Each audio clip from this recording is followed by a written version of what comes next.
so sorry about being late, everyone. We were having some really weird technical difficulties, so I am so sorry about that.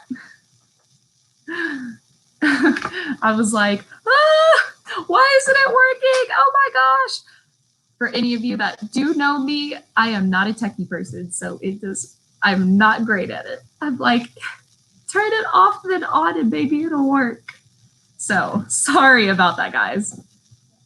All right, so today's agenda, I'm gonna give everyone a few minutes to clock in. Today's agenda is we're gonna do professional image / the demonstration for the blood exposure bag. So that is what we're gonna do.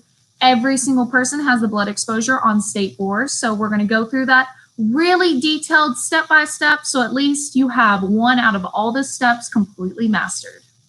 So, and for those of you who have already seen me do the blood exposure bag, that is completely okay. That is completely okay. You're just gonna completely master this step. Sydney, yes, we are gonna take a few notes, so have pen and paper ready. We're gonna take some notes on professional image. And also, if you wanna take any notes on the blood exposure kit, you can. I have my little state board bag ready for you guys.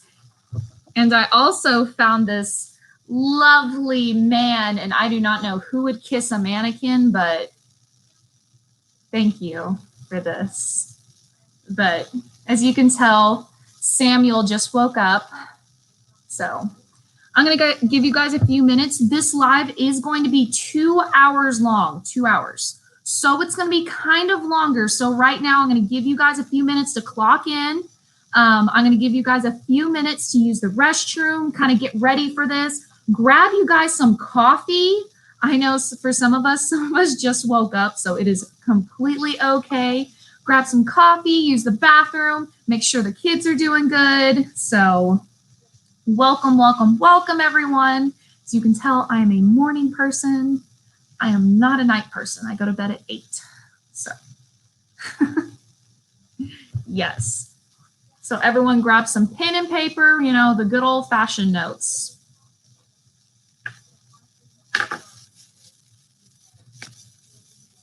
Oh, thank you, Chandler. Kim curled my hair for me, so I thought that would be fun. So good morning. I see that there are a lot of new faces, and I just want to say welcome to Baldwin Beauty Schools. We are so excited that you're here to learn with us. And yes, I do use my hands a lot to talk, so. For those of you who have never seen one of my lives, that is normal. So good morning.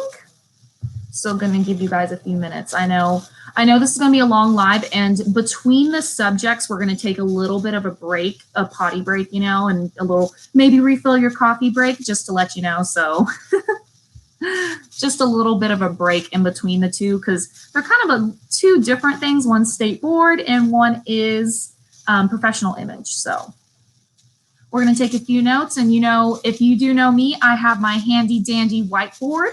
So everything I write, you guys write. That's going to be your notes. Melissa, there is an assignment after this live, so check your emails. There's an assignment for after this live.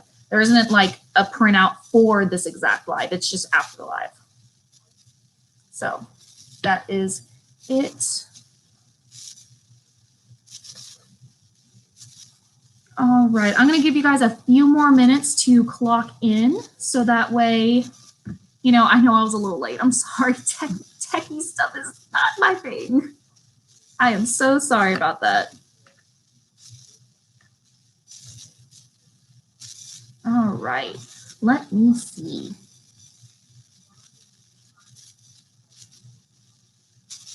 I bought these really long nails from Target, and they look good, but I'm like not used to having long nails, so I'm like using the pads in my fingers for everything. I'm like, ugh. Melissa, yes, you guys, I know you didn't get an email, just so that way it wouldn't confuse you, so you didn't think you needed the email, the assignment that's going to be for this live. You're just going to take some handwritten notes for this live.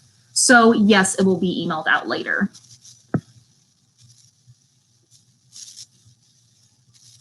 So, We're just getting started. I hope everyone has some coffee or some tea. This live is going to be from 9 to 11 today. So, you know, grab a snack if you need it. Have a snack near.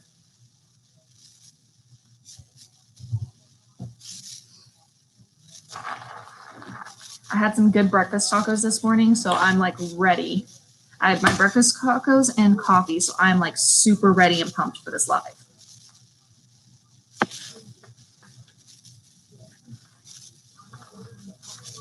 And so today also, if you see, Sherry is going to be doing my roll call. She's right here. She's right next to me, but you'll see her kind of go behind me sometimes because the paperwork's on the other side of me. So you'll see her come through. Victoria said, what's your favorite work study snack? I like hummus with carrots because it's something, it kind of keeps you protein filled, but it's also very healthy, and either like hummus and carrots, hummus and celery, just something like that. So that's what I like to do. Or just some fresh fruit. I love bananas because you just peel them, eat them, done. And they keep you full for a long time. So everyone, for those of you who are new, I'm going to kind of explain some things for you. So whenever you get onto a live, you do your first name, your last initial, and the school you go to just for that. So that way we know kind of who we're dealing with and everything. That is called roll call. So we take a roll call at the beginning for attendance, and we take a roll call at the end. So make sure that you guys are doing roll calls. And for those of you who also don't know me, I love to see your comments and participation. So anything, you know, that pertains to the lesson that you want to add, I love seeing you guys' comments. So that is awesome. It's 9:13, so it's 9:13, so we'll just get started.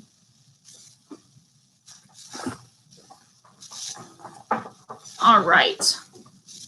Is everyone ready? Does everyone have pen and paper, a good snack, or your coffee or tea?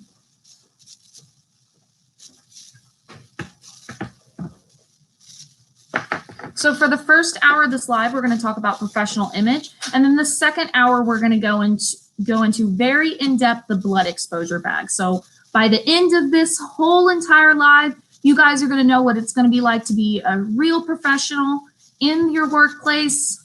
And also, you're going to master the blood exposure bag. So that's always going to be fun. All right, I see that no one is doing roll call. I'm guessing that everyone's all good to go. I hope so, because I'm so excited. So today, professional image. What does that mean? What does that mean to you guys? What does professional image mean to you guys? Comment below, you know, give me some what you guys think professional image is.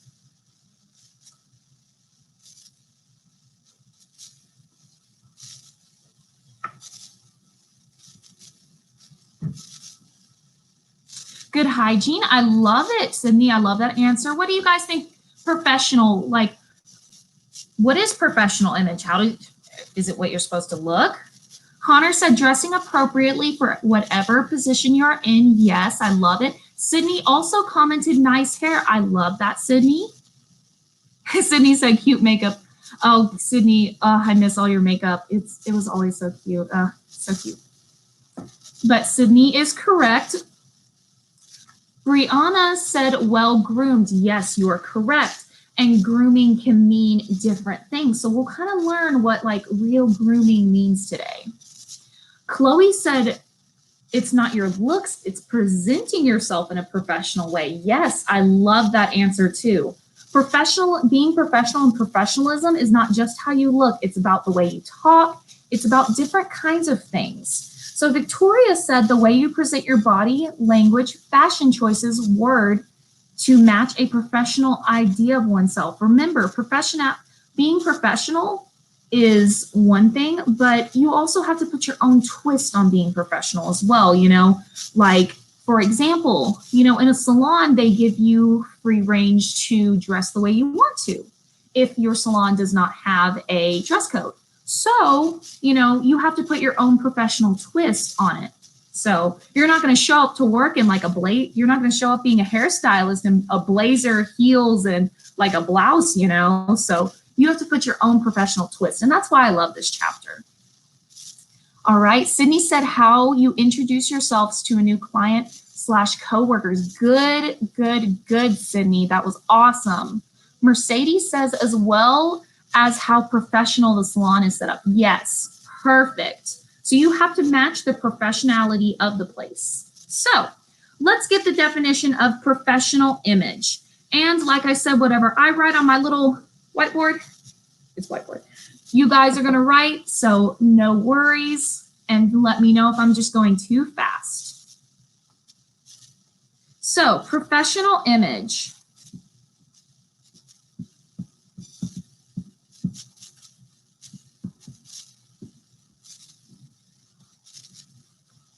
The definition is the impression, and since I handwrite everything, I'm going to apologize for my handwriting in advance. But so the definition for professional image is the impression projected by a person engaged in the profession.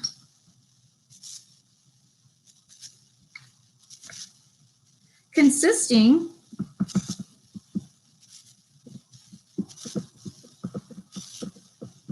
of outward appearance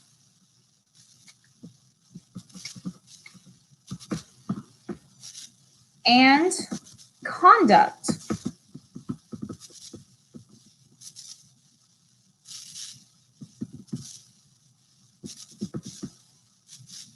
Exhibited. Sorry, I'm a terrible speller, so I'm trying to spell everything right for you guys. In the workplace.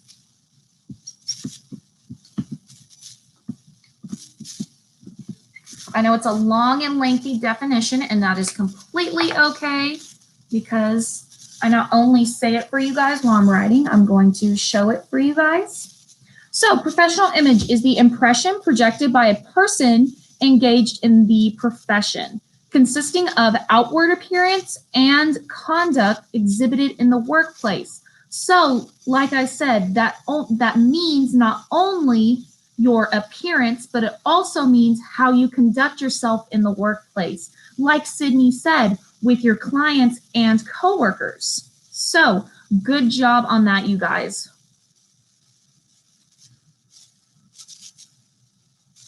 So I'm going to leave this up here for you guys. So whenever we're talking about our professional image, there are two words that I think whenever I think of professional image. First, your appearance, and second, your attitude. So I'm going to, once everyone gets this, I'm going to write those down on the board.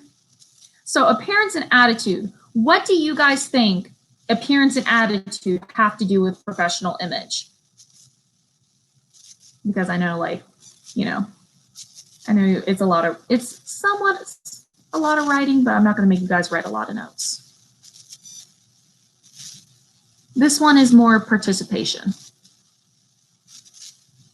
So, like I asked, what do you guys think appearance and attitude has to do with professional image? Those are two words that I think of whenever I think of professional image.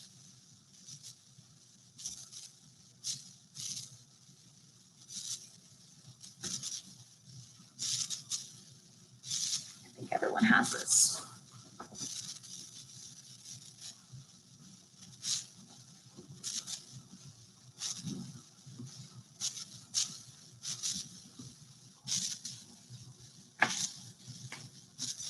So appearance and attitude. Ooh, Victoria.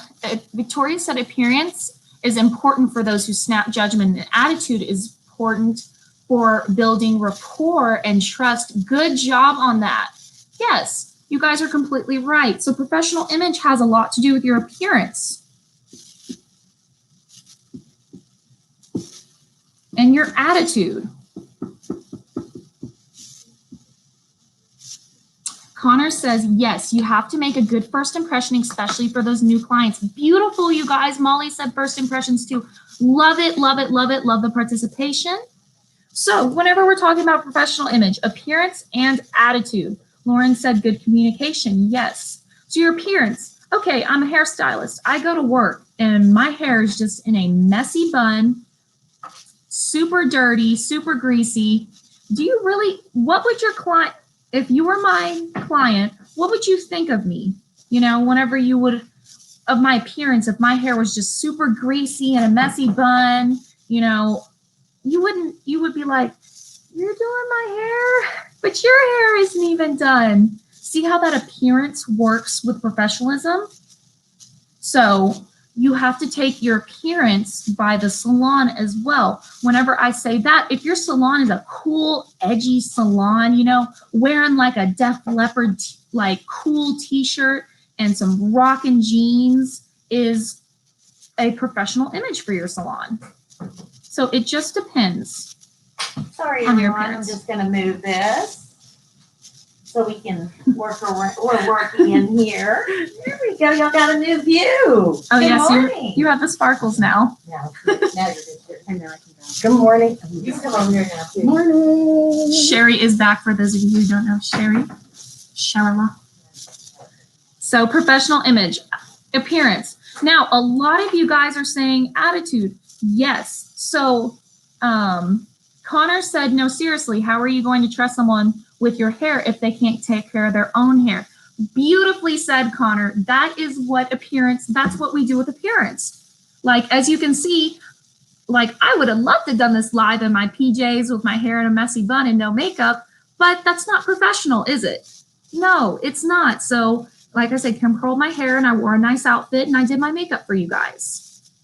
So Molly said, I often have clients that say you don't look good. Why have you, oh, sorry.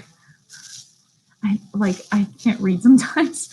I often have clients say, if you don't look good, why did you have to do my hair? Yes, exactly. So beautifully said. Appearance has a lot to do with professionalism and your attitude. Bailey said your hygiene and attitude. Yes, your attitude is super, super important. If you walk in there with a stink attitude and you go up to your client and you're like, what do you want done with your hair today? You know, that's not good. You're giving them that first impression of, first off, she's just going to be mad the entire time. So your attitude is super, super big when it comes to professionalism. If you come in today with a smile and you say, good morning, everyone, you know, and you have a great attitude, you do look professional. So professionalism is super huge with attitude and appearance. So let's talk a little bit about like clients seeing you professionally. So another question, what image do you want your clients to see? I want you guys to comment. What image do you want your clients to see? I'm going to write my 3 words down, but what image do you want your own clientele to see you? I'm just going to write 3 words that I think that I really want my clients to see me. So what kind of words do you want your clients to think of whenever they see you? Like, what image do you want your clients to see? You can just, Sam said, put together, confident and positive. I love that. Yes, beautifully said.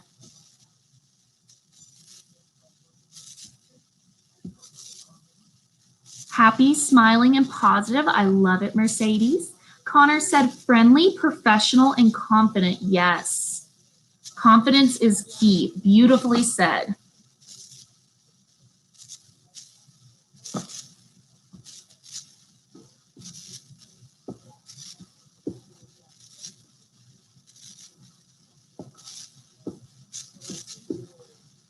I'm loving y'all's participation, you guys. Keep it up.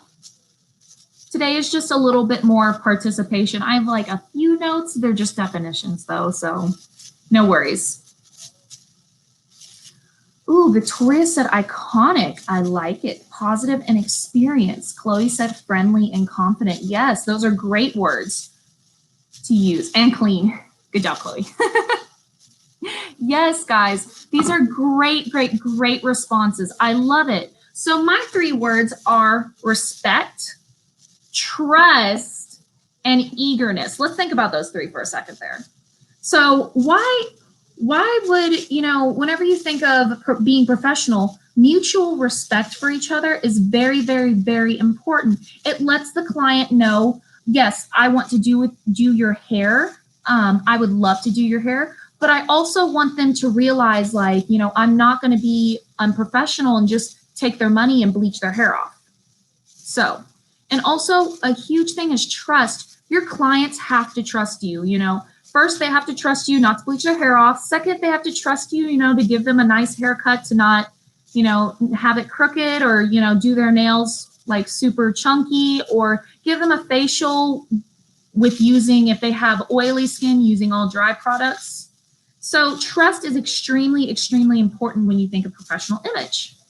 And then eagerness. You know, if I walked in, like I said with my client, I'm like, what do you want done with your hair today? And they're like, I want full highlights. And you're like, oh, great. Okay. You know, you want eagerness whenever you're doing that. If someone came up, I want highlights, and you're like, oh my gosh, they look so great on you. Yes, let's do it. That's different. So I'm going to read a few more of you guys. Sydney said professional, kind, and unforgettable. I am loving some of these words. Unforgettable is amazing. I love that word, Sydney. Molly said fun, caring, confident, and clean. Yes, clean is super huge. Lauren said healthy, positive, and compassionate. Yes, I love it. So those are some great, I love you guys are getting in the mindset of professionalism. Some of these are great terms whenever you're thinking of being professional. So one thing I do want to reiterate to you guys, and I'm going to write it on the board just so that way you guys remember it, is professional image is tied to you as a human being. It's tied to your personality. It's tied to you personally.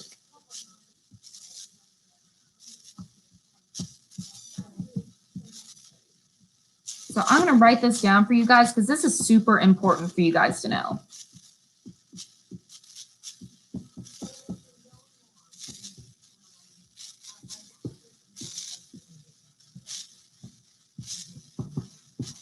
And it's true, professional image is really tied to you. You know, you can't just, you know, have a doctor job, and, you know, doctors are very professional. You can't just be a doctor and expect everyone to think you're professionals. No, your professional image is in you personally. No one else can be professional for you, and no one else can relay that professional image. You know, as I say, like a doctor is super, it's a professional job, but that doctor themselves has to be professional in order to get that professional image along. With other ones, let's say I'm a janitor, you know, let's say I'm a janitor right now. A janitor can be professional as well. Come to their work clean and nice shaven. That's a professional image tied to them. So professional image is you, and I really want you guys to know that. That is a huge thing. It is your attitude, your appearance, the way you walk, the way you talk. That is you being professional.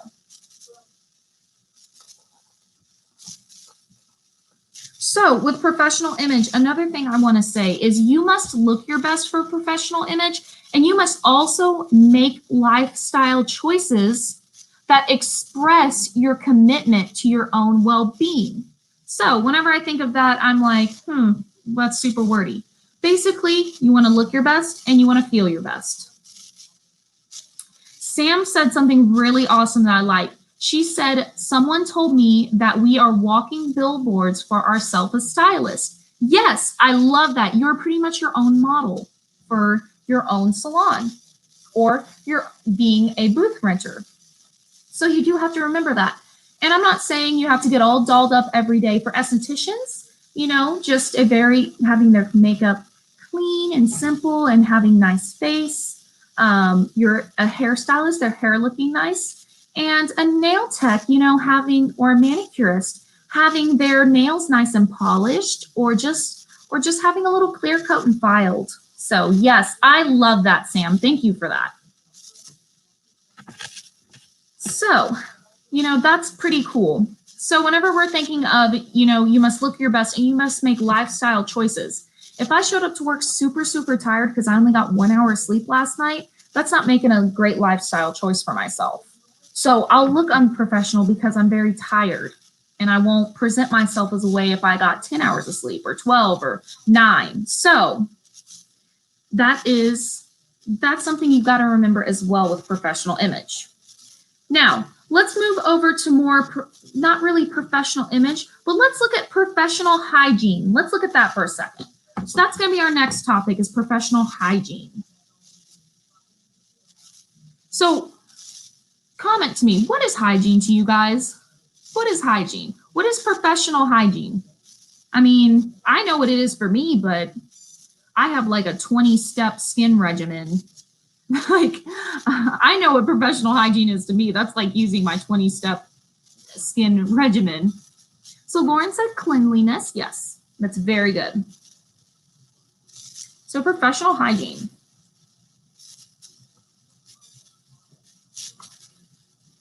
Victoria said cleanliness and grooming routines. Yes. Mercedes also said cleanliness.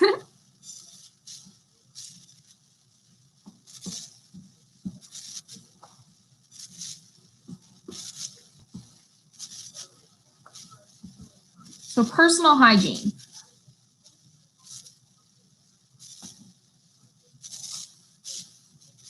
So I'm going to write kind of like a little tidbit definition for you guys. Not really like a super long definition.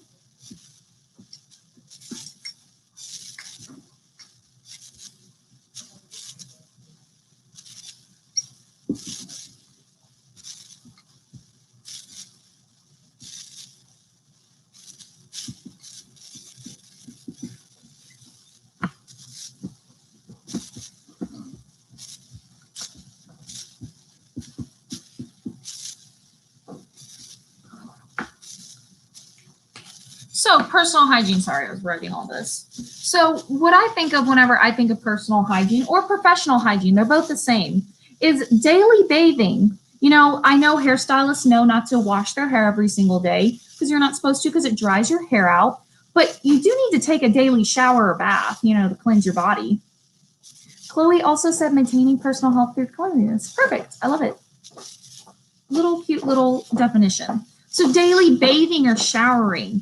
Shaving if you're a guy, and freshening up throughout the day. And I'm not meaning, freshening up as in like, if my hair's gone a little flat, that's completely okay. Freshening up throughout the day is if, you start to smell, it's very hot outside and you start to smell a little ew, putting some deodorant on, just few little swipes throughout the day. Or if, you're oily, taking a little oil blotter and blotting, or just a little freshen up throughout the day. So that's a little personal hygiene. Molly said smelling good. Yes, that's super, super important when it comes to personal hygiene. So personal hygiene and professional hygiene. Whenever we're thinking about that, we're also thinking of, shampooing, conditioning your hair, and styling it. That is super huge in the hair world. You don't want to go to a hairstylist who has their hair in a greasy, messy bun. Sydney said, brush your teeth. Yes. Amen, sister. Yes. So shampooing, conditioning, and styling your hair is also a part of personal hygiene. And I love that you guys brought it up. Freshening up throughout the day can also fall under just putting in a mint after you ate a, nasty meal, like an oniony meal, putting in a mint, good job, guys. Mercedes said brushing your teeth and good breath. Victoria said chatty jobs equals gum and mints. Yes, you're in the clients. You're in their personal bubble, doing their hair, doing their nails or their skin. So you're going to be either breathing on them and they're going to smell you. So make sure your breath smells good. Sydney said deodorant. Great job. Another thing with personal hygiene is follow a regular skincare regimen. Now, you do not have to go overboard like me. I have a huge skincare regimen. But that just means washing your face, if you just have some, like little blemishes, making sure that you're taking care of your skin so that way you're not going a little overboard. You know, if you have some blemishes, covering them up. So following a good skincare regimen, that's also a part of personal hygiene. And also whenever we think about personal hygiene, of course, Sydney said it, brush your teeth. Yes, but also you need to brush, floss, do your teeth, mouthwash, breath mints, whatever you need. It's not that professional if you have a huge thing of spinach in your teeth. So make sure that you're flossing as well. I'm not a dentist, but you know. So let's also talk some stuff about personal hygiene. Paying attention to what you eat and what you drink throughout the day. How many of you ate something really nasty and you've gone to your client and they were just like, yay. So, or your client has ate something and you're just like, yay, thank you for breathing on me with your oniony breath. Yay, thank you. So I'm going to give you guys a little tip on that. If your client does not smell the best or has some little bit of breath, you can always chew some mint gum and it'll help. You'll smell your own breath. But also a little tip I learned was you can put a little Vaseline. You can put a little tiny Vaseline on the tip of your nose right here. Not Vaseline, Vicks Vapor Rub. You put a little Vicks right on the tip of your nose. You'll smell the Vicks all day long. So you'll just smell that eucalyptus all day long. So yes, and he said, me after Olive Garden, never again. Yes, girl, those onions in that salad. But little tip, if your client is not smelling the best, you know, you don't ever want to be rude to a client. So a little Vicks Vapor Rub on the tip of your nose, you'll be smelling eucalyptus all day long. And they come with little tiny things. So you can keep it in your station or wherever you're working. Little tip. I've learned it. I've used it before. It works. Another thing with personal hygiene is use deodorant. And if you don't, I know essential for people who are all natural, you can use essential oils as deodorant. So you can also do that as well. Yes, and Victoria said you can make a mouth with essential oils. Yes, you can. Essential oils are amazing. So another huge personal hygiene thing. Wash your hands, please, please. That is super huge, especially right now. But I'm just saying, like, after you guys use the restroom, please wash your hands. It's gross. Just wash your hands, please. One thing that a lot of people don't understand with personal hygiene, everyone's like, you need to smell good. Let me douse myself in perfume. Personal hygiene, you want to really, really make sure that you're avoiding using heavy and harsh perfumes. You want to avoid that at all costs. So Sam said after you smoke, yes, you want to put perfume on, but if you smell like so heavily of perfume, that's almost as bad as just, you know, stinking with BO. So make sure that you choose a fragrance that, of course, will cover up any of the smells, you know, make you smell nice and fresh. Like I said, you can use essential oils, but make sure it's not too strong and too heavy. So avoid that especially. And for Mercedes says body sprays are good. Yes, body sprays are a little less heavy and thick when it comes to that. So use body sprays. That's a good job. So the last thing on personal hygiene is nail care, okay? Make sure that your nails, especially being in the cosmetology, especially being a manicurist, and especially being an esthetician, that you guys have your nails trimmed, that you don't have to have them painted. Just make sure they're trimmed and filed, and there's no gunk under the nails. Please. Just make sure that your nails look clean. You do not have to have nail polish on them. I know for some people they don't like that. They like them clean. Just make sure they're trim, filed, and there's nothing underneath them with nail care. And that's kind of our last little tidbits on personal hygiene.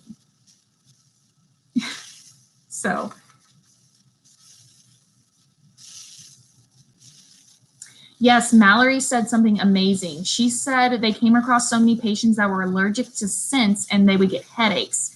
Yes, you do not want to give your clients or coworkers a headache with your heavy, heavy perfume scent. So that's awesome. Lauren said also a good thing. She said you look more put together if your nails are in check. Yes, Queen. Target $5. But you do look more put together if you do have your nails nice trimmed and, you know, no gunk under them. So let's talk about our next subject with professional image, creating a balance. This one's extremely hard, especially for me. So let's talk about creating balance in our lives. I know some of us are very, very busy, but creating balance in our professional image is eating a nutritious diet. We can't all eat McDonald's and Whataburger and everything every day, you know. We have to have a nutritious diet. You know, like we said in the nutrition chapter, what we put in gives us energy, okay? We don't put in our body good, healthy, nice things to give us energy. We're not going to have that much energy. So just remember that one. Exercising regularly. So if that means a little walk with your dog, just a little tiny walk or a 2-mile run for some of you, just make sure that you're exercising regularly. There we go. Get our number 3 on creating balance. Getting adequate rest. I do remember that some of you would show up to school and been like, I only have 1 hour of sleep. And I was like, oh, how are you alive? But make sure that you're getting adequate rest when it comes to creating balance in your life. So, our next talking point, avoid bad habits when it comes to creating balance. Avoid really, really bad habits. And you guys know what bad habits I'm talking about. So try to avoid the bad habits at all cost. So our next talking point whenever we're coming to professional image, and it's under the professional image spectrum, let's talk about wearing makeup. For some of you, you don't have to wear a ton of makeup to look professional. Some of you can do absolutely gorgeous makeup. So whenever we think about it, you guys don't have to wear tons and tons of makeup. If some of you don't wear foundation because your skin is beautiful, a little mascara and some eyebrows, you know, a little tinted lip balm will even work. You guys don't have to wear a lot of makeup. You really don't to look beautiful. Some of you love to wear a ton of makeup, and that's totally fine. Some of y'all look on fleek with y'all's makeup. I'm just gonna let y'all know. So whenever we're talking about professional wearing makeup, just make sure that your makeup does look professional. So whenever we're talking about makeup, we're talking about when worn tastefully, it will accentuate your best features. So let's talk about that.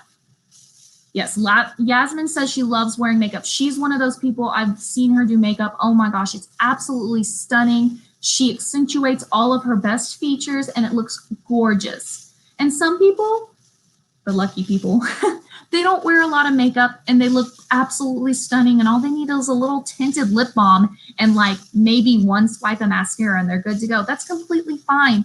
As long as you look clean and professional, you're completely okay with you know, the amount of makeup you're wearing. As long as, let me repeat, as long as you look professional and clean.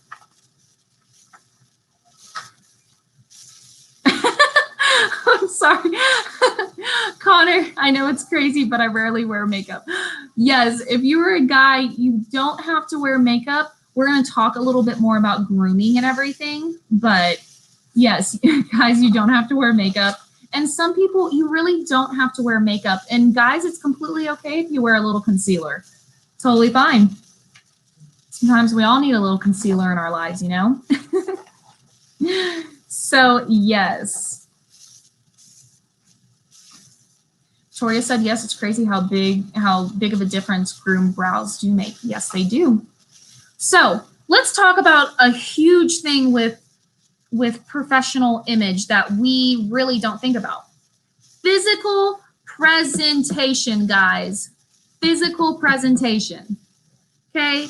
It is not just your makeup, your hair, your outfit, your earrings, you know, that's only half of it. Your physical presentation is made up of a person's physical posture, walk, and movement. So let's write that down as a note, just so that way we don't forget that. So physical presentation.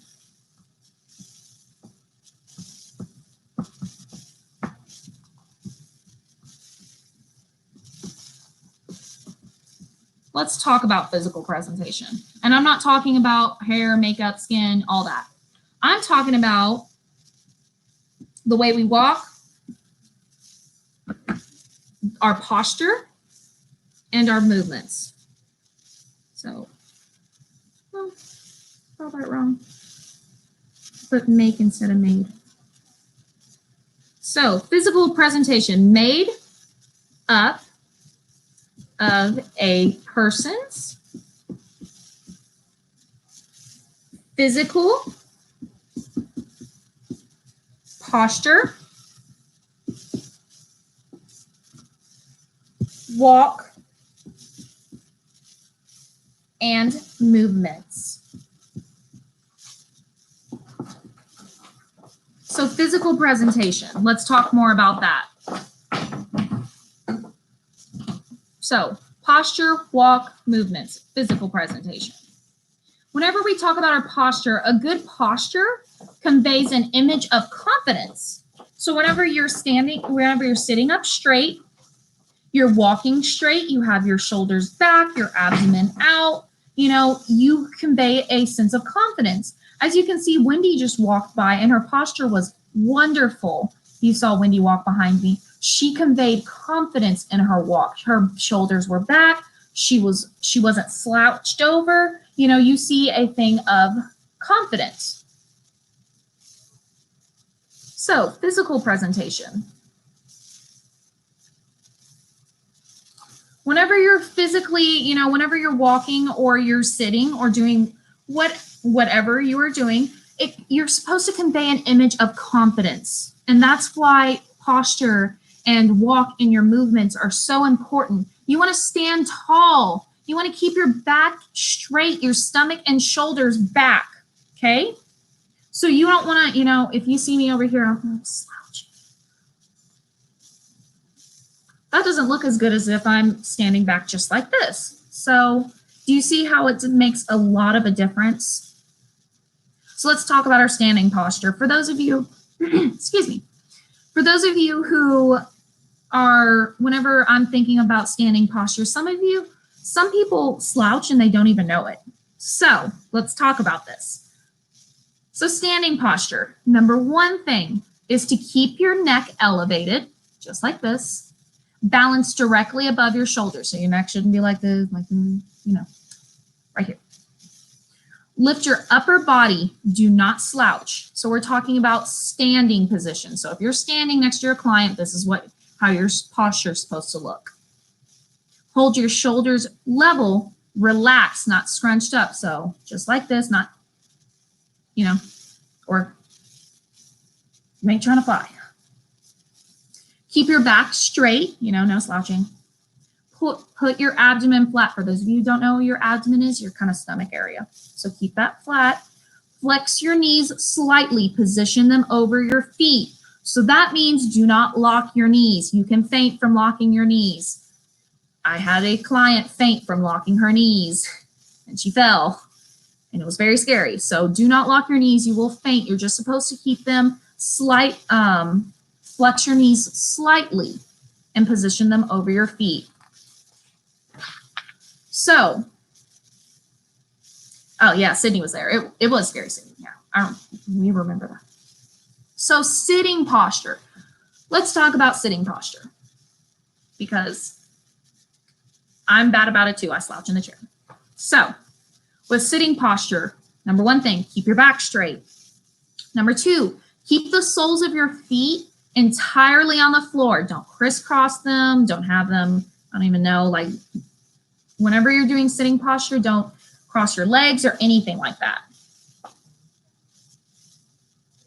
Another thing, Don't cross your legs, or your feet at the ankles. So sitting position is super, super hard, sitting posture. Do not bend forward from the waist or swoop forward at the shoulders. That means like this, because I do this all the time. You'll probably see me do this all the time. So that's sitting posture. So I want to kind of show you why, like, what really good posture is with sitting and standing. And some of you, I know whenever I was talking about that, you were like, yep, me, right there. So make sure you have good posture whenever you're doing that.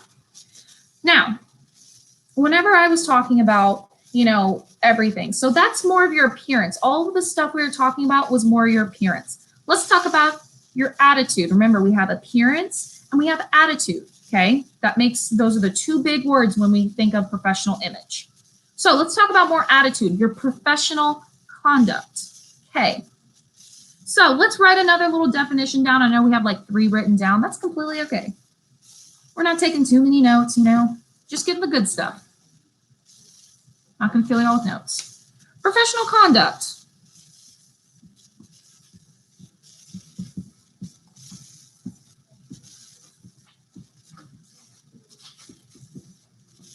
So professional conduct is how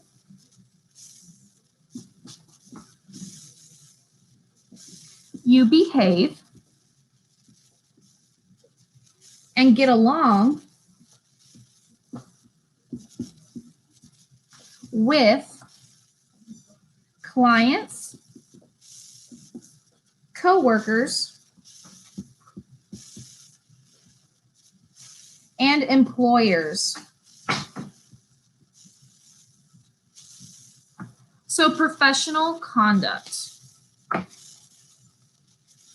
Okay. So this is kind of how well you pretty much are with everyone. So let's talk about that for a few seconds.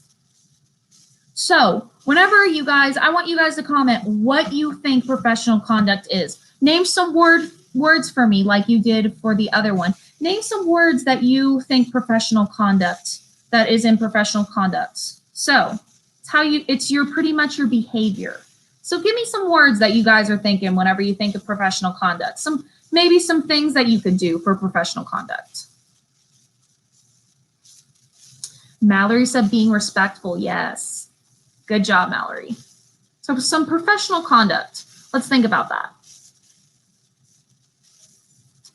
Oh, Connor, yes. Appropriate conversation topics. Remember, you can always talk about food, traveling, some pretty, a new TV show with your clients.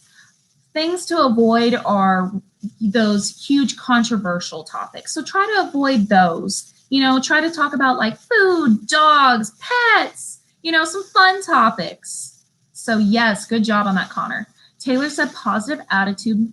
Mallory said prompt. Mercedes said listening to clients. Yes. Melissa, being aware of the people around you. Yes, beautiful.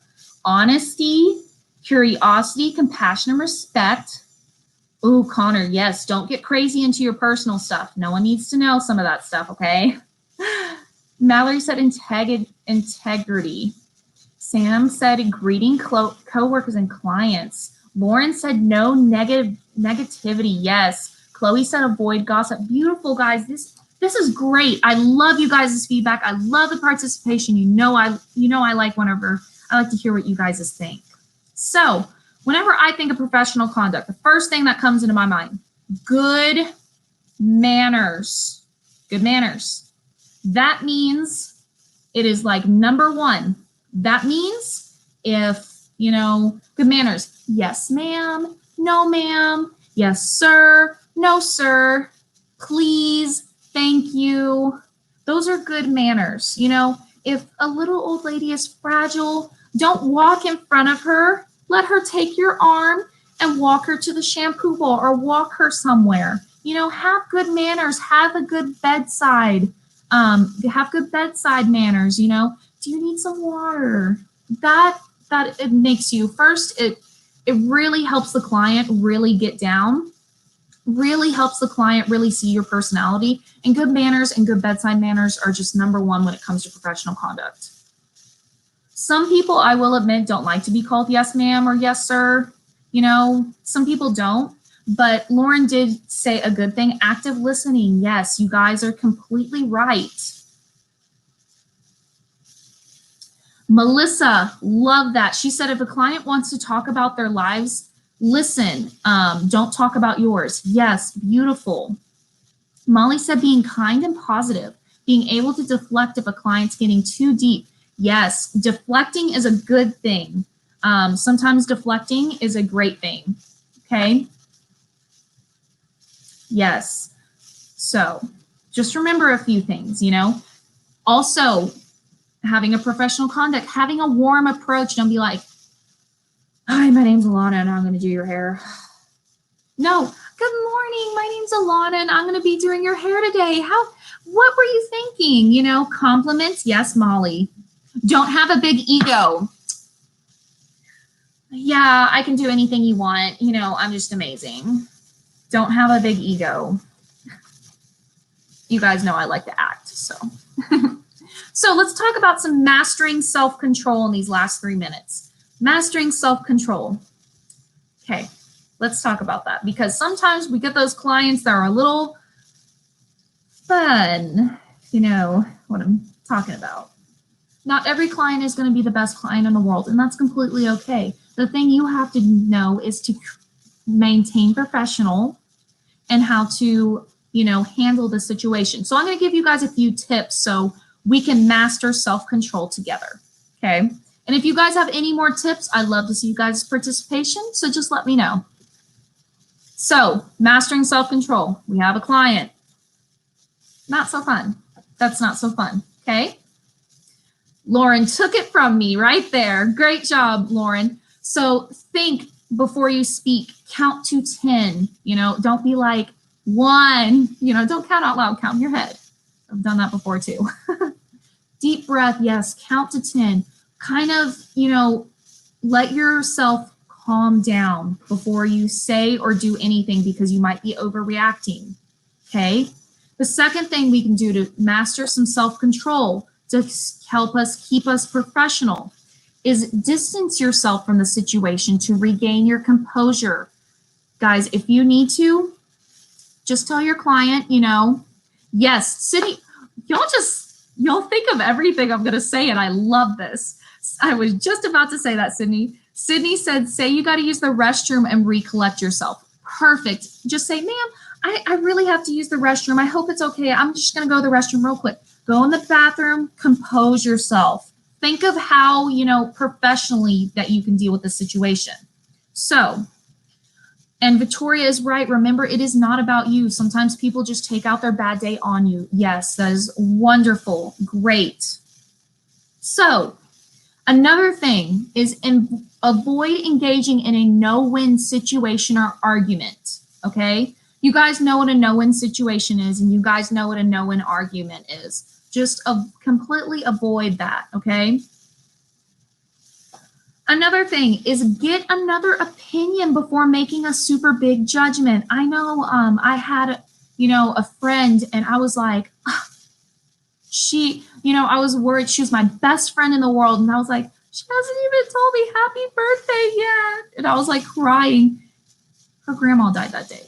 And I talked to my other friend and I was like, so-and-so hasn't told me happy birthday. They're my best friend and I forgot. And I was just, you know, overreacting, first of all. And she told me, oh, so-and-so's grandma died today. And I was like, oh. So you never know what's going on in someone's life, guys. So don't make a huge decision, you know, get another person's opinion. If that friend wouldn't have told me anything, you know, that would have been a bad situation. So get another person's opinion on stuff. Another thing to remember whenever we're mastering self-control is stand your ground when necessary. You can be assertive without being overbearing. So if that client is really wanting to put bleach all over their hair and it's going to burn off, you can be assertive without being overbearing and let that client know, I don't think that's a good idea professionally. you can always say something and stand your ground without being too overbearing, okay? Another thing is sometimes, especially as students right now, that direct a situation to a higher authority if necessary. If clients being, a little uneasy, you can always come to an instructor for help, especially in school. And guys, this is not only in school, this is just in life in general. So I'm going to read a few guys of your comments. Sam said, try not to take everything personally. It's almost always not you. Beautifully said. Kayla said, gotta remember, it's not about you. Everything is about your client. And sometimes that's really hard, but you got to put your ego and yourself last. Beautifully said, Kayla. Love you guys' tips. Love this. Yes, you guys got to remember, it's not always about you. Okay. Another thing with mastering self-control, take the high road. Avoid criticizing people. I know sometimes we just want to tell that client what's up and how we feel, but sometimes you just got to say, thank you so much for being my client. I'm going to show you to the front desk and they'll get you all taken care of. Thank you so much for coming to me today. Sometimes you just got to take the high road, guys. Last little mastering self-control tip. Help others meet their goal by assuming more responsibility. I'm going to repeat that one for those of you who are like, what? Help others meet their goal by assuming more responsibility. So what does that mean? Let me give you guys an example. If, if someone else was working on a client, they've been working on them all day, with a really hard service, I could assume more responsibility by taking their duty at the end of the day for them. So that way they don't feel rushed to finish and do their duty. You can always do that. So yes, assume, help others out. That's just honest. If someone needs it, help them. So Sydney said you can always grab an instructor if they're being really stubborn. Yes, beautifully said, Sydney. And Jeremy said teamwork. Yes, you guys, you can always use us if you need help.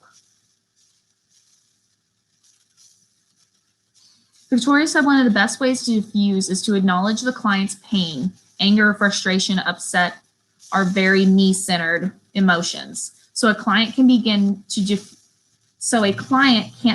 diffuse if they feel like the me is dismissed. Yes, you guys. So remember, everything is on your client. If they want to sit there and talk about, I don't know, their divorce, their wife, whatever they want to talk about, that's completely fine, guys. Sometimes I will let y'all know this before we take our little break. We are probably our clients, like we are their ears sometimes. They come, I know a person who creates a weekly appointment and she would come get her hair blow dried and she would just talk about everything that went wrong that week. And we were like her therapy session. I just sat there and I listened while I blow dried. So just remember that. Some clients really, really need that listening ear. Okay. So I'm going to take let's take about a 5-minute break. So at 10:09, we'll be back for the blood exposure bag. So let's take a 5-minute little potty break. You guys, if you don't need one, comment some situations where, some great situations if you don't need a potty break, or if you need to go refill your coffee, get a snack. We're just going to take a little 5-minute break. If you guys don't want to, you guys can totally comment, see, about the lesson, give them some self-control tips that, you might need. So at 10:00, I'm going to say 10:10. Let's come back at 10:10 and we'll start the blood exposure kit. I will brush his hair, hopefully. So let's take about a 5-minute breather. So at 10:10.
Hi, y'all. Alana will be back in just a minute. You're taking a little short break, and no worries. I noticed, let's see. Olivia, you're okay. If you're back, that's great. Hi, Bailey. Melissa, she's going to be back in just a minute. We're a little short with Molly going north, so that's why I'm here, and that's why you're seeing me. So she'll be right back. Okay. Hi, Lauren. I'm actually south today, everybody. Hey, Jeremy. How are ya? How cool is that? Oh, I'm going to be teaching this afternoon, so you'll all see me this afternoon, okay? Next couple of sessions, so. Okay, and that's Reagan. Reagan, are you north or south? And you might have already said, but since I'm coming in now, I'm just looking at the live chat just now. I just came in myself, so. Let's see if I can go on this and see what's going on.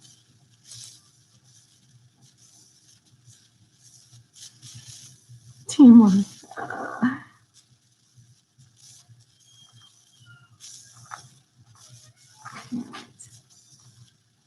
Oh, raking your nails. Okay, cool. Cool, cool, cool.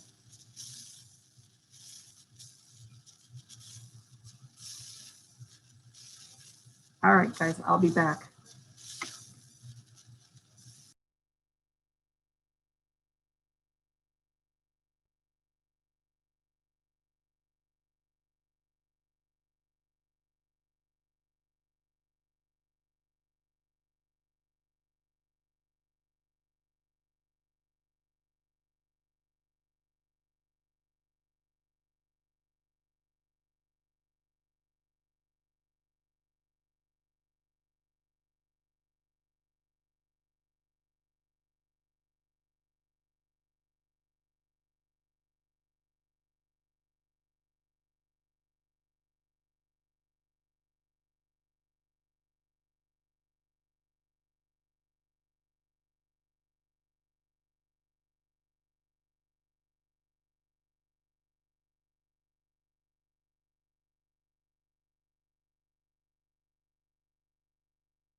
I'm sorry, I'm still a little late.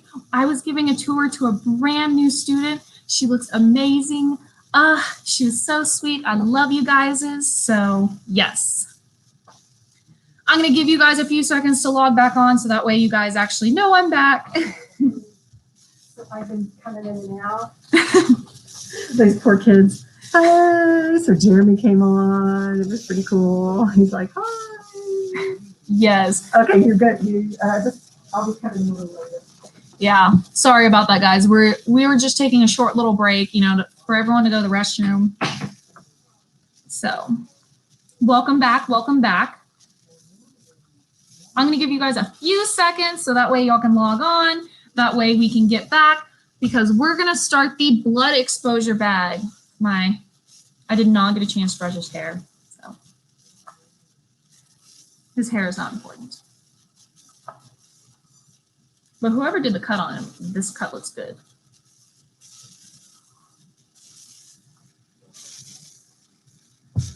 Reagan, you do not have to do roll call. It's just the beginning and the end of the lives.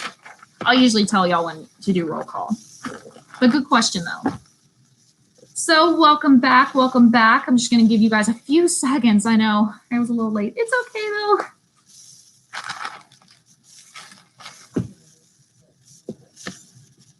So I know Molly went over the blood exposure bag, like what's in it with you guys. Excuse me. I'm going to do kind of the same thing, just so that way it's a memory refresher. And also I'm going to go ahead and actually do the procedure for you guys. And I'm going to give you guys some tips on what to use in your bag, maybe not, So, and we're gonna go over the whole procedure. I'm gonna answer any of you guys' question over this blood exposure service. So no worries, you guys will be totally good with it. So I'm gonna give you guys a few seconds to clock in. I'm gonna keep kind of trying to comb his hair through my fingers.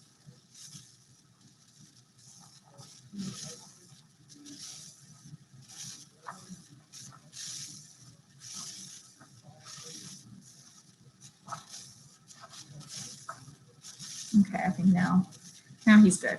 There we go. He has a little kiss mark on him. Give you guys a few seconds. Sorry about that.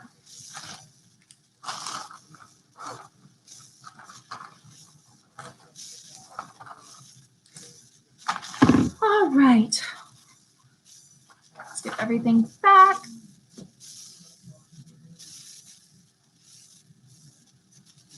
So I kind of see that everyone, okay, I have a few more to see that y'all are back. I don't want to start without anyone because this is pretty important state board. For those of you who don't know, with every single one, you have to have a written test, which is multiple choice, and a practical test. So this is going to be part of your practical test for those of you who don't know that. So let's talk a little bit about the blood exposure service. There's going to be, you're going to have, oh, Connor, you're good. Yeah. I was just kind of waiting for everyone to show back up to kind of notice I was here again. So let's talk a little bit about it. Now, here's my blood exposure service. This is, for those of you who don't know, this is the actual, you do have an actual state, this is on your actual state board. Now, for those of you who don't know, we do have a blood exposure bag. So there's a blood exposure service bag, which this is an actual service that you're going to do on state board. And then you're going to duplicate another bag like this, and it's going to say blood exposure incident. So you're going to have two bags just like this. One stays on your station the whole entire time, just in case you cut yourself during the haircut. I mean, guys, you are nervous during this test. Anything can happen, just to let you know. So one of these bags stays on your station for if you accidentally cut yourself during the haircut, you know, I don't know, cut yourself with a perm rod. I don't know. But there's going to be two of these bags. One is just going to say blood exposure incident, and one is going to say blood exposure service. The one that says service, that is the bag that you're going to use for this actual state board. The other one, like I said, just stays on the station the whole entire time you're doing your state board. Are there any questions about that? Let me know if there's any questions. Are you guys confused? Two bags, just like this. One is named blood exposure service. This is the bag that you're going to use to actually put the Band-Aid on the mannequin. The other one is for just in case you cut yourself during the haircut. Reagan asks, is there a bag on your station for the nail state board too? That's a great question, Reagan, and I don't want to tell you anything wrong. So you can ask Gracie. Gracie is the nail tech teacher. So you can ask her whenever you get there, or I can get one of the instructors there to let you know. You can ask Jeremy as well. I don't want to tell you anything wrong. But for cosmetology, you're going to have one on your station, one for this. But I do know that nail techs, estheticians, and manicurists, estheticians, and cosmos, you are supposed to do this service. So let's talk about that. This blood exposure service, you have 12 minutes to put a Band-Aid on a mannequin. Let me repeat that. This service is 12 minutes. So we have a lot of time to go through it. Okay, so let's talk about this. Nail techs, you're going to be doing your service at the nail table. Cosmos and Estes, you're going to be doing it at your workstation table. So you're going to be doing this service right here at the workstation table. Nail techs, nail table. Nail students, use, whenever you're doing it, use the mannequin's arm or wrist whenever you're putting the Band-Aid on it. That's just so that way, you know, if you don't have it on the hand whenever you're working. So nail techs, you're going to do it on the arm. And if your mannequin doesn't have an arm, just put it on the wrist somewhere down here so that way it's out of your way. Cosmos and Estes, you are going to put the Band-Aid whenever you're doing this on the neck. Because remember, Cosmos and Estes, we're doing facials. So if you put it on the face, you're going to have to rub on the Band-Aid. So nail techs, wrist or lower. Cosmos, put the Band-Aid on the neck. Cosmos and Estes. Let's go through the bag now. So now that we kind of know a little bit more about this, let's go through our bag. I know Molly did, but we're just going to do a refresher. So this is my blood exposure service bag. It's labeled blood exposure service.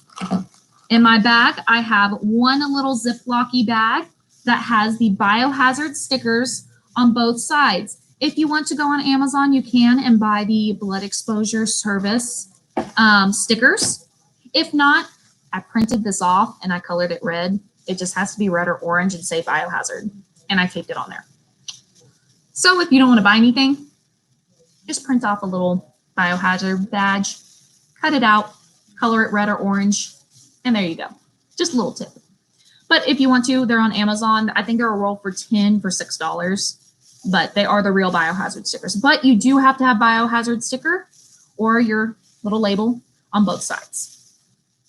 So Ziploc baggie, biohazard on both sides. I have my second biohazard bag because remember, biohazard has to be double bagged. Second baggie.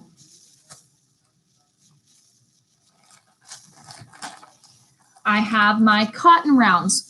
I have about 1, 2, 3, 4, 5 cotton rounds in here just in case I drop any or mess up in any way possible. Remember, in this bag, you can always put extra in here just in case you drop it or just in case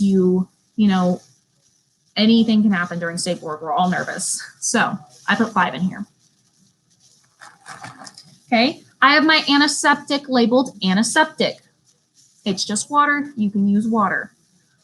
The other thing little tip from me is to use a brightly colored sticky note. Like this one is bright pink and you guys can see it is labeled. So that's what I would just suggest. Use a brightly colored sticky note, write what you need on it, and then put a piece of tape on it to make it waterproof.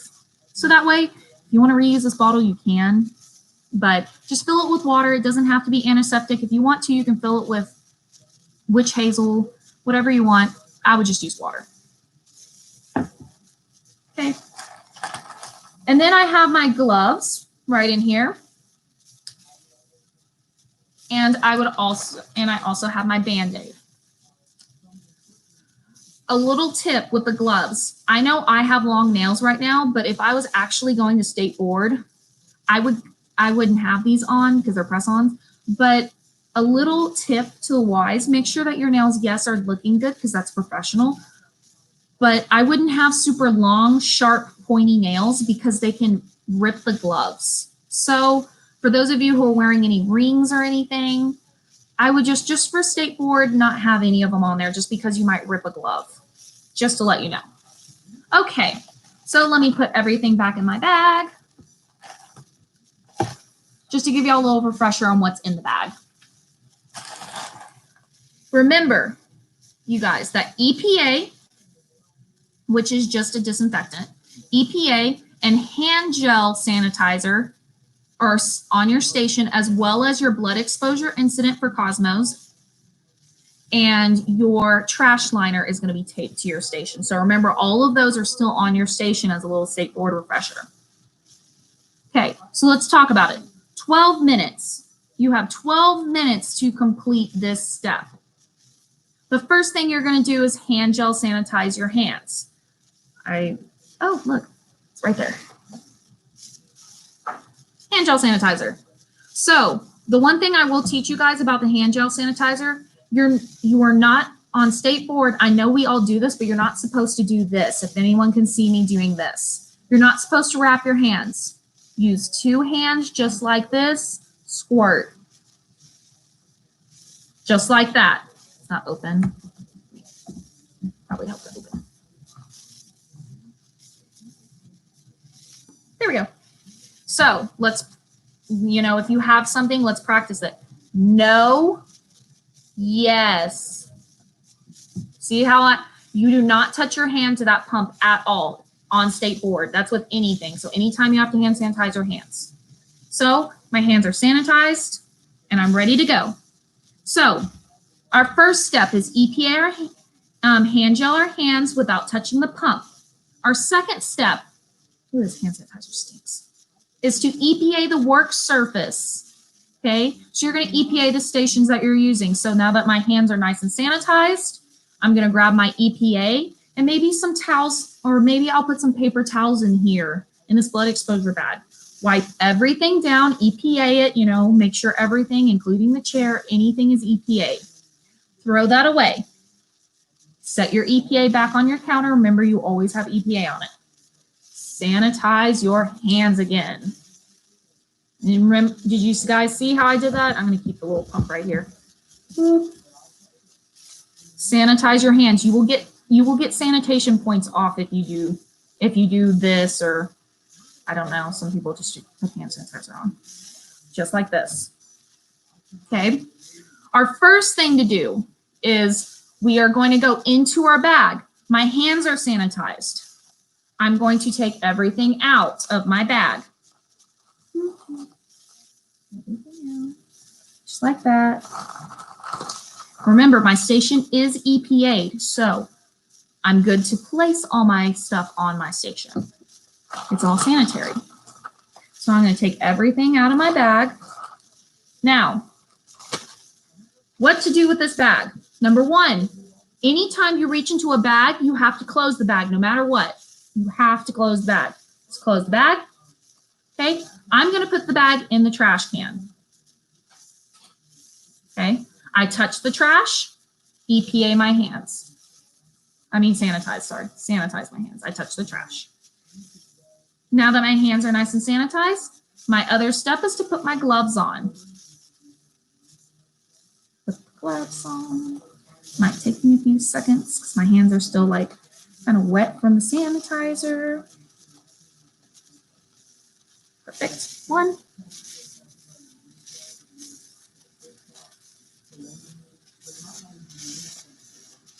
2. So now that I have my gloves on,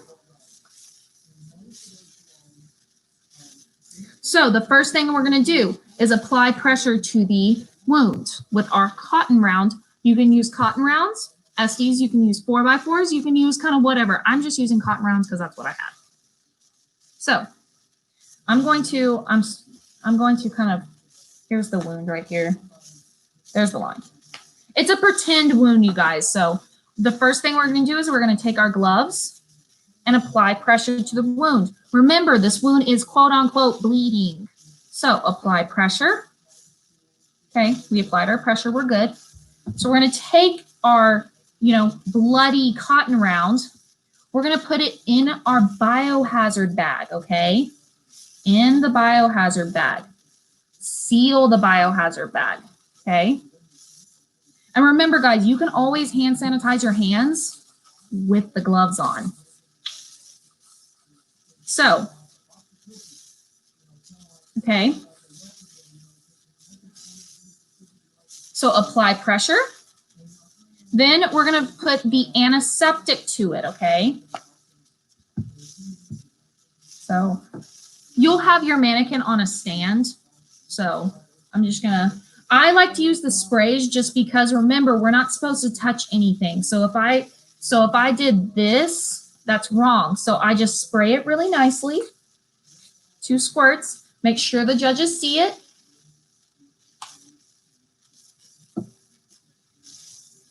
Take my cotton round, blot. Okay. Clean the cut. Remember not to touch the tip of the antiseptic or to the skin. Okay. So I'm going to toss my soiled cotton in the trash again, in the biohazard bag.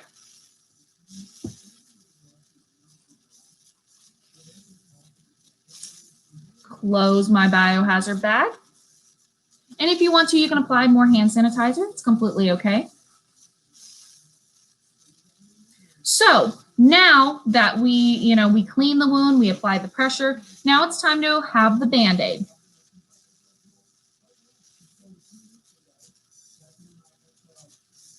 Sorry, I'm like trying to get the Band-Aid open. There we go. All right, my Band-Aid is open, and I'm going to properly show you guys how to apply a Band-Aid. So I'm just going to keep the trash right here. So you can always, you open the Band-Aid. Don't take the little stickies off, okay? You see the little flaps right here? I'm not touching the Band-Aid and I'm not touching any part. I'm just touching the little flaps, okay? I'm gonna kind of give him a little hug. Little friendly hug. All right.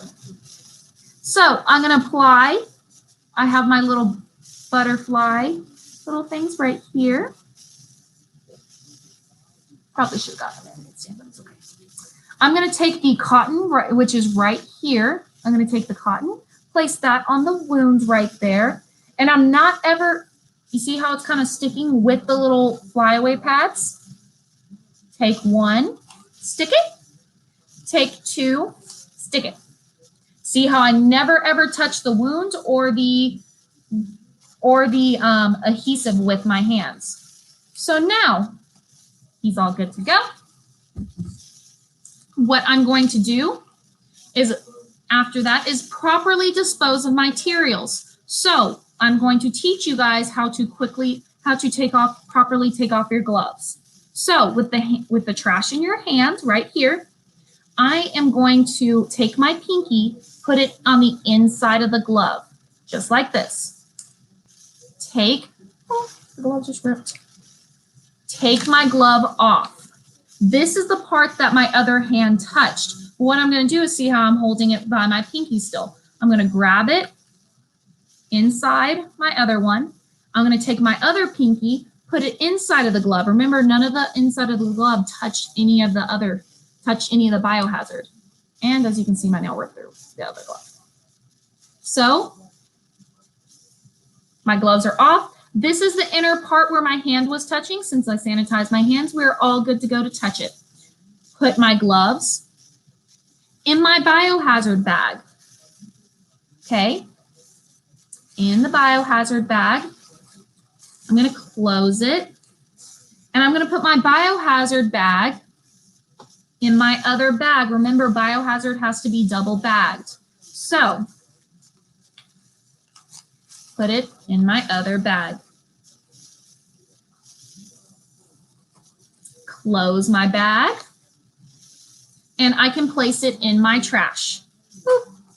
All right, so now that I touch the trash, I sanitize my hands again, and now I'm able to clean up my station. So that means anything else. So I kept my antiseptic over here. I have a few little cotton pads left that I didn't use, so I can throw all of those in the trash. And then I touch the trash, so that means I sanitize again. Sanitize. My last step is to EPA everything. So that is kind of like what you always will begin with is sanitizing your hands and EPAing everything. And the last step you're always going to do is sanitize and EPA everything. So are there any questions with this? We have a long time just to go over this with you guys. Are there any questions about this one in particular? Lauren said, I heard passing state board is basically this kind of procedure. They care more about sanitation. That is completely true. They care a lot about sanitation. And sanitation is really, really, really important because think about this. If this was a real person and you do not know really how to properly put a Band-Aid on and how to properly take care of yourself, if this person actually did have a bloodborne pathogen in their blood, you could infect yourself with it. So it's very, very, very important, you guys, that you do know how to properly do this. State board isn't just, a test to just pass. It's steps you need to learn, actually. So since there are no questions, I'm going to read the procedures for you guys. Now that I just kind of showed you where Now that I just showed you everything, Molly does have a question. Where do you put the Band-Aid wrapper while you're removing the gloves? So I put it in my hand, scrunch it up, and I put it in the first glove. And then I remove the second glove. So let's go over the procedure one more time in words. Number one, you're going to hand gel your hands without touching the pump. Pretty simple. Number two, you're going to EPA your work surface, towels, and toss in the trash and hand gel sanitize again. Molly, I had my Band-Aid wrapper still in my hand while I was applying it. I just kind of, you know how you tuck things in between your pinky and ring finger and use the rest of your 3 fingers to do things? That's what I did. So, number two is EPA your workstation. If you want, I did not have paper towels in my little blood exposure bag, but I would just so that way you can EPA your station. Number three is apply your gloves. You know, like I said, make sure that you don't have really long nails because you can puncture through, or, you know, your diamond engagement ring, you know, it can puncture those gloves and then like you're kind of stuck. They'll take off points for sanitation. So make sure that, you know, you don't have super mega long sharp nails and your wedding rings, you know, or your engagement rings or whatever kind of rings you're wearing. So number three is apply the gloves. Number four is apply pressure to the pretend wound. You can use 4x4s, a cotton pleatant. These are cotton pleatants. So you can use either one of those. Number five is clean the cut using the antiseptic and the cotton. Remember how I sprayed it and then I blotted it with another one. Do not touch the tip of the antiseptic to the skin or materials. So make sure that you don't do that. If you have one of those little squeeze ones, that's completely okay. Just make sure that you do not do the squeeze one, just like this. Make sure that there's a lot of room if you're squeezing it. So do not touch anything or touch anything to the skin, okay? So number five is clean the cut using antiseptic and cotton. Number six is tossed soiled cotton in the biohazard bag. Remember, all of our materials that touched him go in the biohazard bag. Number seven is while continuing to wear gloves, apply the Band-Aid to the wound. Number eight is properly dispose of your materials, your gloves, your trash, your Band-Aid materials, all in the biohazard bag. Number nine is place the biohazard bag into the other Ziploc baggie and make sure that you close it. Remember, if you're going into that biohazard bag, you know, to place one thing, make sure you close it. If you're going in there again, make sure you open and close it. Anytime you go into a bag, you have to close it. It's sanitation.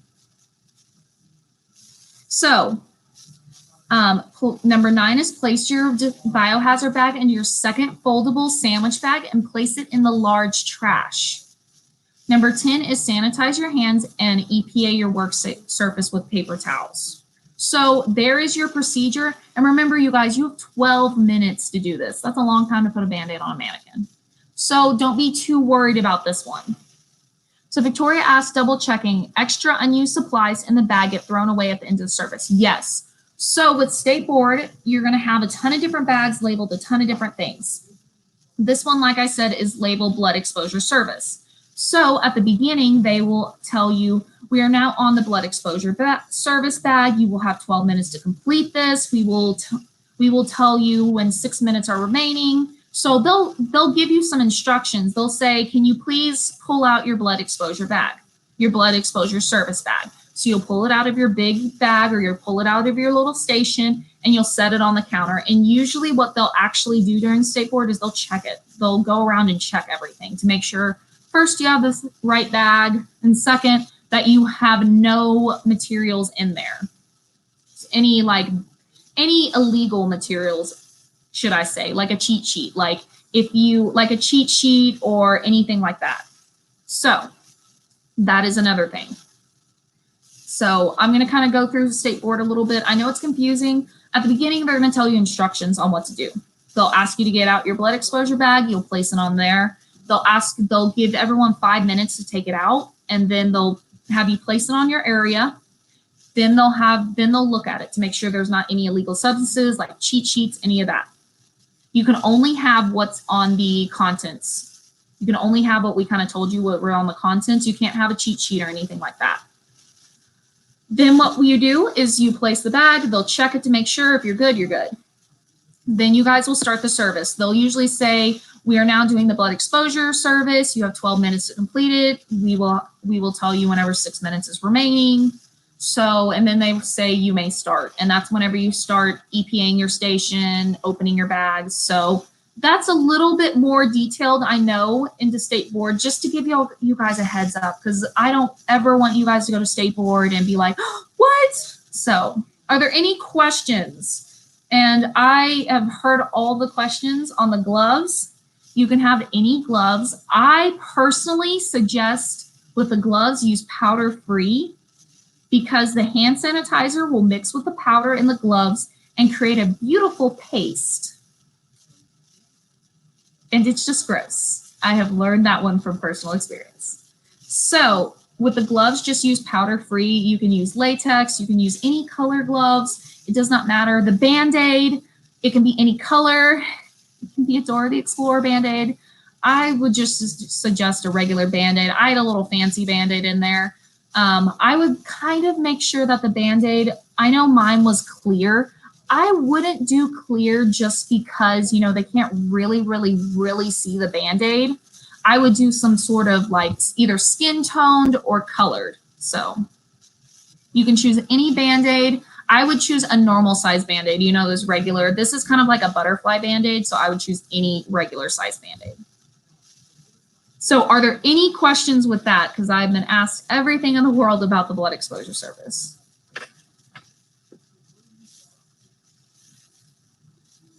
I'm going to give you guys a few seconds to come up with some questions. I know this is super huge. State board is very important, and a lot of people are nervous about it, and I know whenever I was a student, I did not want to talk about state board whenever I was a student. I was like, oh, can I wait until the end to talk about that? So Lauren said a great thing, anything that does not draw more attention than necessary. Yes, whenever I got a question one time, can the gloves be any color? Yes, they can. But guys, remember with your attire and anything, you're not trying to draw a lot of attention to your guys' self. Let me explain some of the state board. You're going to be in there. You're going to have a station yourself. There's going to be a proctor that's going to be on a laptop typing. There's going to be 2 proctors walking around writing on clipboards. So there's going to be proctors walking around watching you. So don't draw a lot of attention to yourself. Don't be like me and wear a bright yellow shirt to state board. I drew a lot of attention to myself with that bright yellow shirt. So yeah. Valeria, don't be nervous about state board. I promise that you guys, you know, if we keep talking about it, if we keep practicing, those nerves you'll be okay. I promise that if we just keep, you got to practice, learn as much as you can about state board. So it's going to be okay. Lauren is right though. You don't want to draw a lot of attention to yourself. So like I said, I wore a bright yellow shirt to state board. My practical, not the smartest idea, but it's okay. I passed. Yes, Mercedes says don't overthink it. Yes, you guys, you know, don't try to, you know, show them everything you got, the coolest Band-Aid in the world. I have my little trucks on my Band-Aids. It's okay, guys. So state board is just one of those things where you have to get through it. And, you know, the more you talk about it, the more you know about it, and the more you practice it, the better off you'll be. Right now, if you guys would like, you know, you could, like Molly said, y'all could pack with her, you know, so that way you had it today. So that way you could go through it with me. You guys could practice this at home. I know some of y'all have kids, you know, you could just practice putting on a Band-Aid on those kids, and, you could practice and they could just be the mannequin and you just time yourself for 12 minutes. So there's always great things that you guys can do to practice. This is one of those huge things that you can. Trust me, practice will help.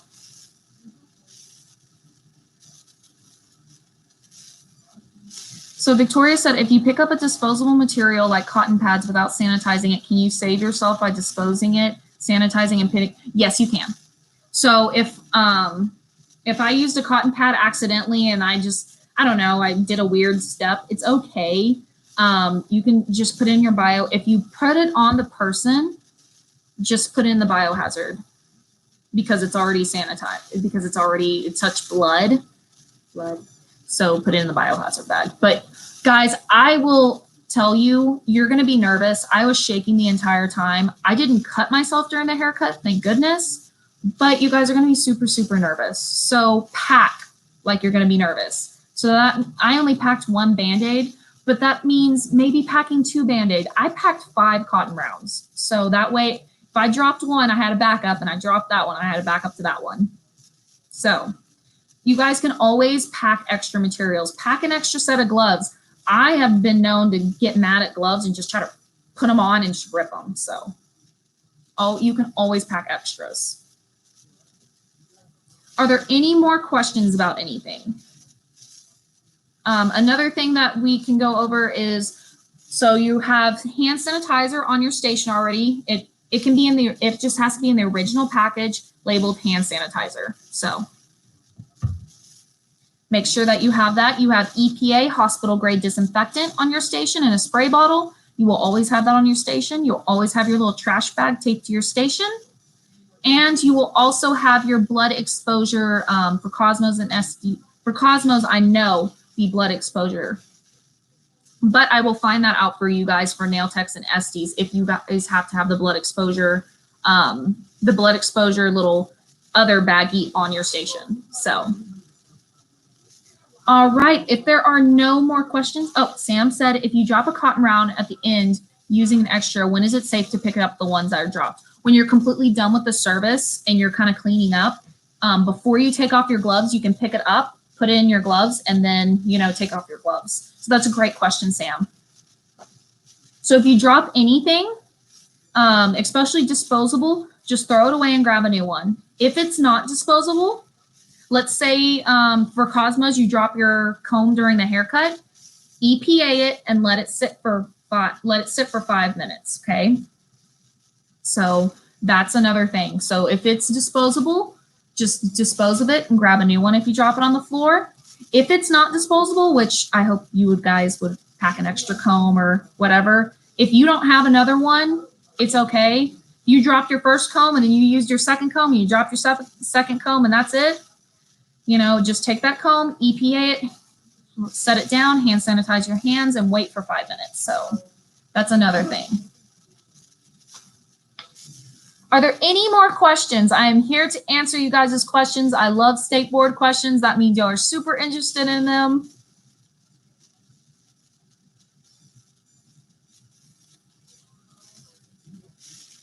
I'm going to wait a minute for any questions to come in y'all's heads. We're on the questions part, Wendy, so if you want to come say hi to everyone. Yeah, I do. I've been kind of sitting here getting this work. I'm sorry, I didn't want to bother you. Hi, everyone. My hair is sticking out. I still haven't gotten the highlights. So we do have a question. Okay. So we do know the Cosmos have to have the blood exposure service bag. Everyone has to have the blood exposure service. The blood exposure kit, which is the other one that stays on their station. Do nail techs and SDs have to have that on their station as well? I would. Yes. Okay. So Wendy did say that. So Reagan, your question is answered. Wendy said, yes, I would have that on your station as well. Hey guys, and do not give them any reason to have a mark. Packing one small little extra additional little baggie on top would just be, you're going to get some proctors who are extremely, what would you say, flexible, like, oh, you got it. And then you might have one that says, oh, this girl or this guy really knows what they're doing, but let me find something. You know what I mean? There's just going to be different people. If you didn't take it, I think you'd be okay. But just to pack one more little thing, throw some Neosporin in there, throw a little Band-Aid and a couple of gloves and label it. You're good. Now, Cosmos, you do have to have that other bag on there. everyone has to have the blood exposure service bag, but the blood exposure incident bag, Cosmos, you do have to have that. Nail techs and SDs, Wendy just said it, it's for good. And you know, when you think about it, what you're telling them, if you were in a live salon or spa setting, what you're basically saying is, I have a medical kit available. And that's what that little bag is saying. That, yeah, I hope that makes sense. Mm-hmm. Real quick, because I know y'all will be what time is it? Oh, y'all will be ending real quick. So again, I just want to reiterate, anyone who wants to come to the school, do distance learning at the North Campus for manicuring and pedicuring may do so next week. That's Tuesday through Friday, 8:30 to 5. You can get hours as early as 8 o'clock if the teacher has arrived at 8 o'clock and got the lights on.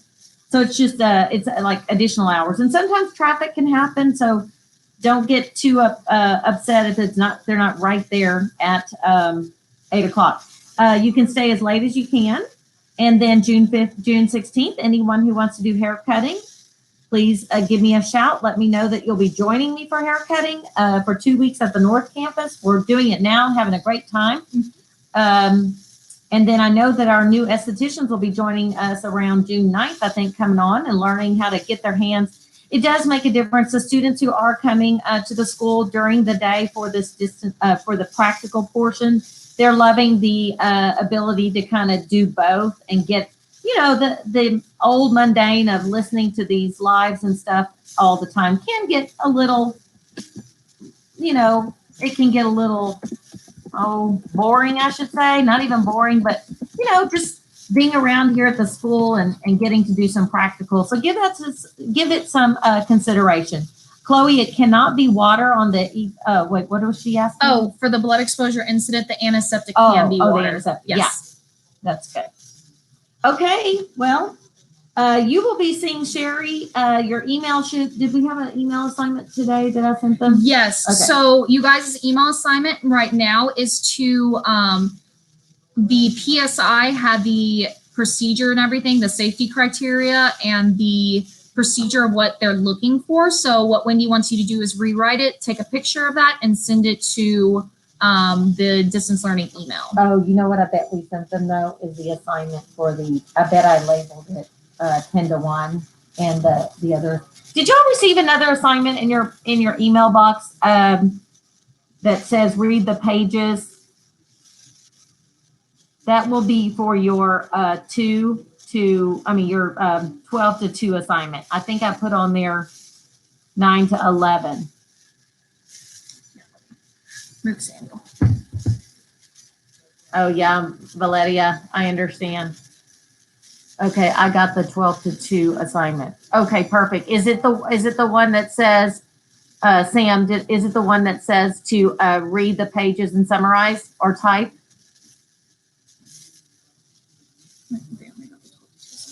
Okay, perfect. Okay, Melissa, I wonder if maybe, do you have Katie's, it looks like a lot. Okay, so Olivia Fleck got it. So it might be Melissa because maybe we weren't sure if you were on distance learning. Oh, wait. Oh, you did. Okay, she did get it. Okay, the PSI one. Yeah, the thing you were talking about. That was writing the. Yeah, we'll give that to them for the next one. The 3 to 5 o'clock one, you can write the PSI thing. That'll take you probably 15 minutes, guys. It's so quick. So we'll send that out to you in just a little bit, and then y'all can get that out. So that'll be the assignments, those two. Yes. Right. So this one right here, the reading pages, and then writing out the PSI assignment, which is basically copying down what the state board, the PSI wants you to do for this section. Okay.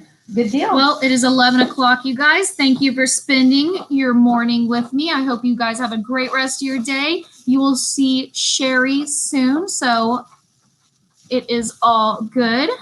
And I am so happy that you guys were on live with me. And I hope you guys have a great rest of your day. I will see you guys later. You can do final roll call now.